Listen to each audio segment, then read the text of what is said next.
Salut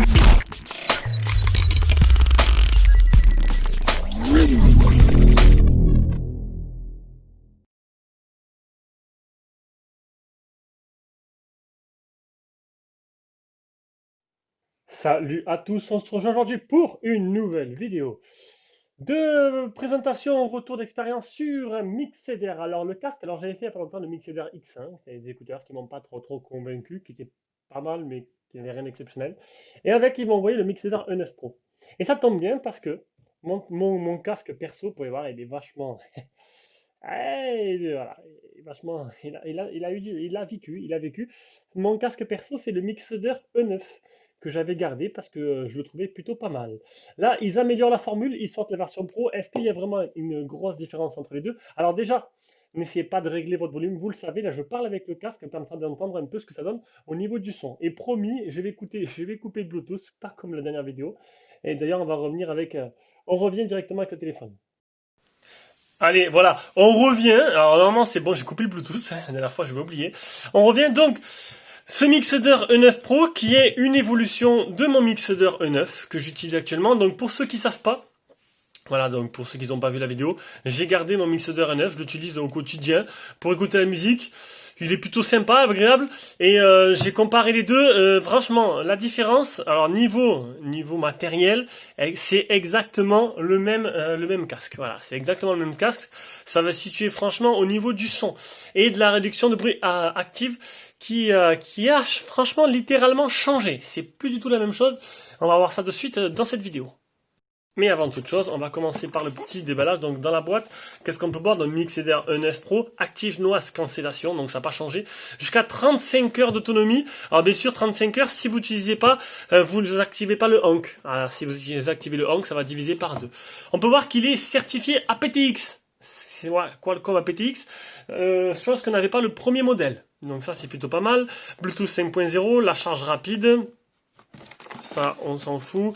Qu'est-ce qu'on voit à l'arrière? Profil de support, distance de diamètre de bromure, densité, type de batterie au lithium de 500 mAh, temps de lecture environ 35 heures avec le Honk désactivé et 30 heures le Honk activé. Donc déjà, ça a augmenté niveau autonomie par rapport au premier. Parce qu'au premier niveau 1, avec le Honk activé, on a quand même, il doit avoir une plus grosse batterie. On avait quand même un score qui était un peu moins élevé. Alors, comme dans le premier modèle, je vais sortir, il y avait une grosse sacoche, j'ai du mal à le dire, de transport. Mais avant toute chose, ah, désolé, ça sonne. Mais avant toute chose, pour éviter de, là, je suis un peu perdu, de vous montrer le prix, tout simplement en fin de vidéo, comme j'ai fait la dernière fois. On m'a remarqué. Et oui, Jérôme, je suis en train de filmer. Donc du coup, voilà. Mixeder E9 Pro sur le site, donc c'est AliExpress, le site officiel. Je sais pas s'il y aura, je vais peut-être essayer de vous trouver un petit lien Amazon à vous mettre, donc je mettrai les liens d'achat en dessous dans la description. C'est 45 euros. 45 euros après la promo, donc avec le petit code promo qui est donné avec. Ce qui fait quand même un tarif plutôt très intéressant pour un charge autonome avec une grosse batterie, avec la PTX et avec le Honk. Et qui a un confort plutôt pas mal. Mais ça, on y reviendra après. Donc on va y retrouver exactement ce qu'il y avait sur la boîte. Voilà, donc voilà, 45 euros, je mettrai un petit lien d'achat en dessous dans la description. Allez, on pose le téléphone. On va s'intéresser au contenu de la boîte. Donc, dans ce petit sachet, vous aurez un peu de lecture. Vous aurez... Voilà, ça c'est Mixeder avec un petit QR code pour télécharger, pour faire un peu de pub. On aura un double jack. Alors, double jack pour brancher, bien sûr, de jack à jack. Voilà, d'un téléphone directement au casque. On aura un rechargement qui n'est pas du type C, un câble de rechargement qui n'est pas du type C. Et voilà. Et on aura ce petit double jack pour ceux qui veulent voilà. Ça, je crois que c'est un adaptateur avion, si je ne vais pas dire de bêtises.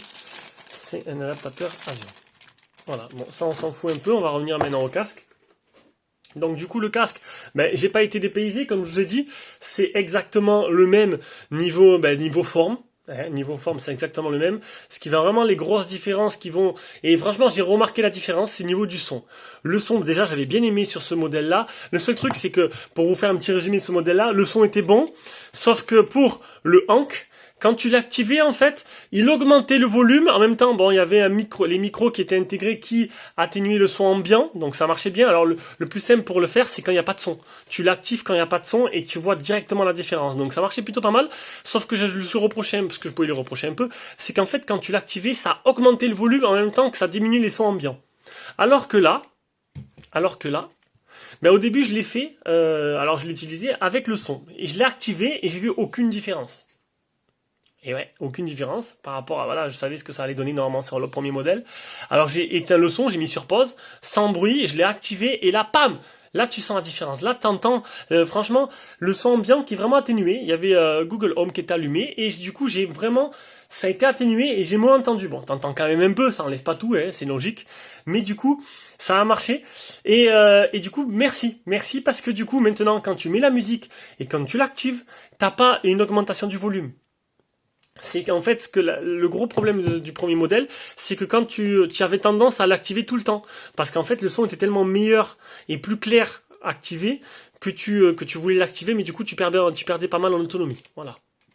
Alors que là, non. Là, non. Tu l'actives, le son ne bouge pas d'un iota, c'est exactement le même volume, la même clarté, et c'est juste que les sons ambiants sont atténués. Donc, c'est tout. C'est plutôt pas mal. Donc pour 45 €, alors autant j'avais dit que les Mixeder, les premiers du nom, j'avais pas vraiment kiffé, hein, non, excusez-moi. Les Mixeder X1, le casque que j'ai fait il y a pas longtemps, je sais pas si j'ai encore mis la vidéo en ligne, c'était pas exceptionnel.